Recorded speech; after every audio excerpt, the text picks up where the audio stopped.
бодисын солилцоо гэдэг шүү дээ. Бодисын солилцоо нь л одоо уламжлалтаараа тунгалаг цөвийн боловсролт гэж явж байгаа байхгүй юу?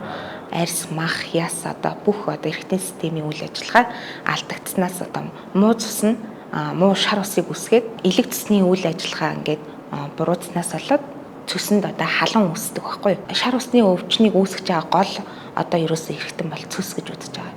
Цөснөөс ялгарж байгаа одоо муу шар уснаас шалтгаалаад энэ үе мөчний өвчин одоо үүсч ийн гэж үздэг байхгүй юу? Буруу хооллол те буруу амьдралын хэм маягтай холбоотойгоор үйл ажиллагаа нь одоо ингээ алдагдсанаас шалтгаалаад цөсний одоо өвчлөл үүснэ штэ.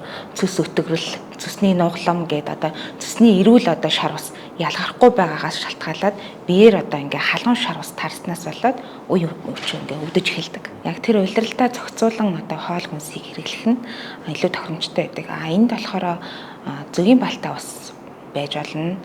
Цагаан гата усыг түлхүү хэрэглүүл нэмэлт бүтээгдэхүүн бас давхар хэрэглүүл илүү үр дүнтэй. Одоо желатин уурах ч юм уу те нэмэлт хэрэглэх хүнсүүдийг зөвлөгөөнд оруулж явдаг.